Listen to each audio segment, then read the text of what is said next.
Much better, thank you. Thank you. Well, good afternoon to all of you. Can you hear me okay? Yeah, absolutely. All right, I do tend to have a high school study teacher's voice, so look out.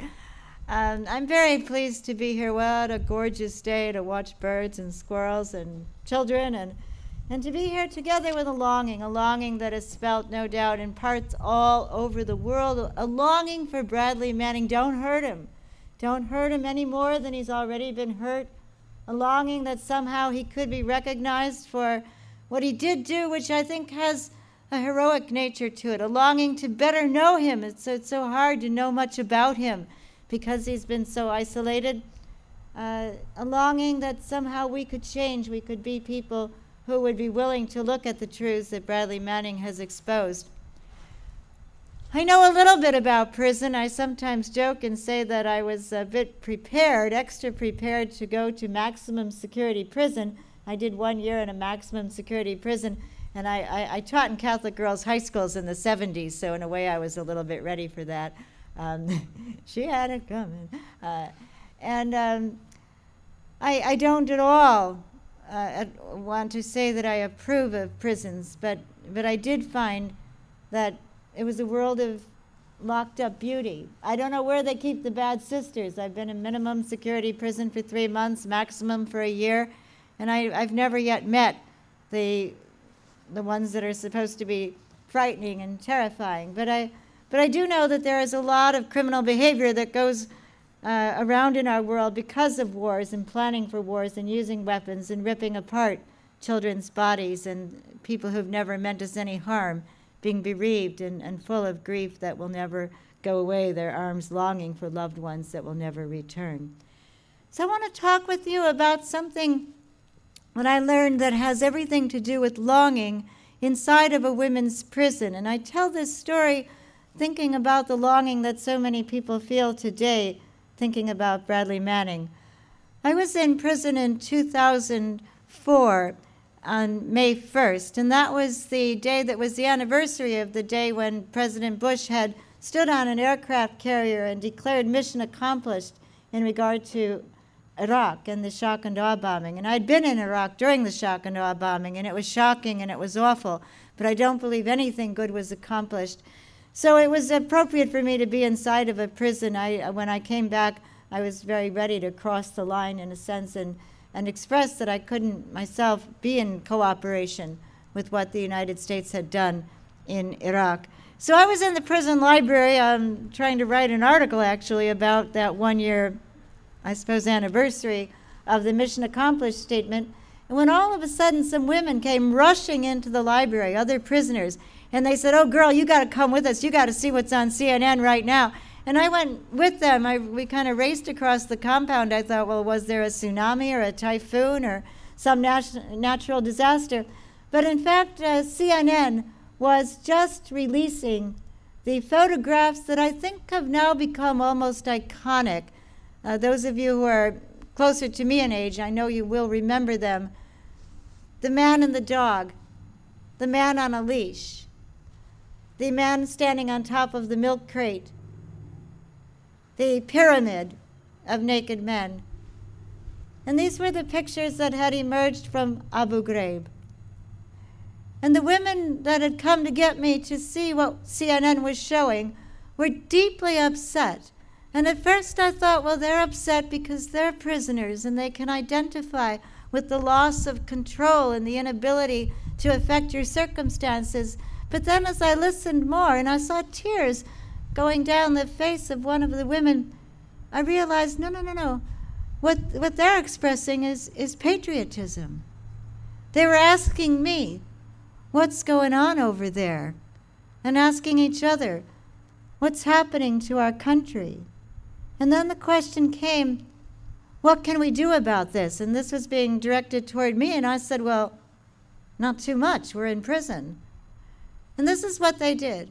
They went to the assistant warden who was in charge of the women's prison that same day, and they asked for permission. Could they gather outside on the oval track in the morning when the sun came up and in the evening when the sun went down to pray to pray for their country during a time of war. And much to my amazement, the assistant warden said yes. And so at first 12 women, and then 30, and by the time I left the prison, 80 women were gathered out on the oval track when the sun went down, holding hands and saying prayers, which are marked in my memory, I hope, forever. I want to share some of them with you. The shyest of women would raise her voice so she could be heard and say, I just want to pray for all of our kids. Lord, you know we love our kids so much. And I also pray for the kids of those soldiers who are over there in Iraq, because it's so hard to be separated from our kids. And another, I just like to pray for all the guards in this here prison, because I know this is a real hard job, and they got families to go home to also. So I just pray for them and for their children, and also for our kids. Amen. And another, I like to pray for all the parents over there in Iraq, because it must be so hard when there are bombs and explosions and they want to take care of their children just like we want to take care of ours. And we're so separated from them, but we hope that someday these separations will end. Amen. Prayers for forgiveness, prayers for the children, prayers for peace. I heard the women articulate those every day with an incredible longing. And there was one woman who didn't join the prayer circle. Her name was Sherry, and she had a very long sentence, but she was so well trusted at the prison that when it was your day to leave, they gave Sherry the car keys, and she'd drive you to the Peoria bus station or train station and then turn around and drive back into the prison. And I wondered, why didn't Sherry come to that prayer circle? Because she was someone who had very deep faith and was recognized for that by everyone there. When she was driving me away to the Peoria train station, she put her hand on mine as we drove past a very huge section of what there was the Pekin medium to high security prison for men. And in that prison, the median sentence length was 27 years. Sometimes from the library, I could look out the window and I could see a bus pull up, and manacled and shackled young men would be shuffling off the bus, and those young men would be grandfathers before they would leave. And so Sherry, who was an African-American woman, as we drove past that medium to high security prison full of men, put her hand on mine, and she said, I know you care a lot about what's going on over there in Iraq, Kathy. At least our boys aren't over there in Iraq. Our boys are all in there. I don't know exactly what she meant, but I've thought about it a lot. And I wonder if she wasn't trying to say that even if you're locked up in the dismal, dour reality of a prison that goes on for decades and decades, that could be better than being in another land and possibly being caught up in killing or destroying the children and the dreams of other people far away.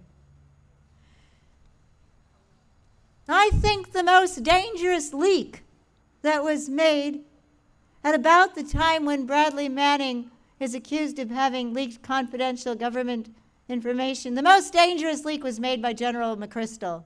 Because General McChrystal, before President Obama declared the surge, made a leak, a very deliberate leak, in which he said the number of soldiers that would be needed in Afghanistan would be about 40,000. And that pretty well tied the hands of the Obama administration into declaring a number for the surge that would be somewhere in the vicinity of that 40,000. Every single soldier in Afghanistan cost the United States public $1 million per year. Think about Eisenhower's quote, every gun made, every warship launched, every rocket fired is a theft against those who are poor and those who are hungry. Do you know we are spending $2 billion a week to service the United States military presence in Afghanistan?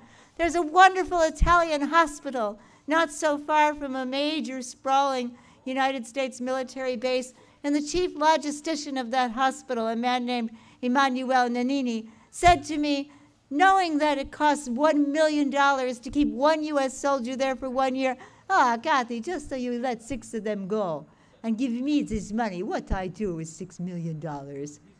He could build 3 new hospitals. And then he smiled and he said, oh, you let 60 of them go. I make clinic 330 all across Afghanistan. These are, of course, ways to think that open up the possibilities that we could all long for healing. We could all long for human rights. We could all long for those basic rights of health care, of food, of water, of a roof over people's heads. In Afghanistan, where 100 children froze to death, 100 children froze to death during the harsh winter last year. So as we long for Bradley Manning's liberation, as we long for our own liberation so that we won't be addicted to the hideous ways of war, as we long for a better world for the children among us, let us be informed by Bradley Manning's quiet courage. Let us be formed by the very different route that he has chosen, so that we might know that there is a possibility to build a better world, and that we ourselves can be part of that process in making a world wherein it's easier to be good. But I think we need that longing that the women in prison showed me. And so I hope somehow Bradley Manning can know that people are longing for an easier, a better life for him. But in the very longing, we can help create who we want to be. I'm so lucky to be part of traveling back and forth to Afghanistan as often as I have. The women I just spent time with and the teenagers in the Afghan Peace Volunteers group have determined that they're going to create coverlets, heavy, warm duvets, and create those as a way to help families that are vulnerable to the cold survive this coming harsh winter. And there's a saying that some of you may have heard if you ever read the book The Kite Runner or saw that film. It ends on a wonderful note, and I'll just offer this to you now as something that Afghans often say to us, that we can long to say to Bradley Manning, for you 1,000 times over. For you 1,000 times over. For you 1,000 times over. For you 1,000 times over. For you 1,000 times over. For Bradley Manning. For you 1,000 times over. Thank you.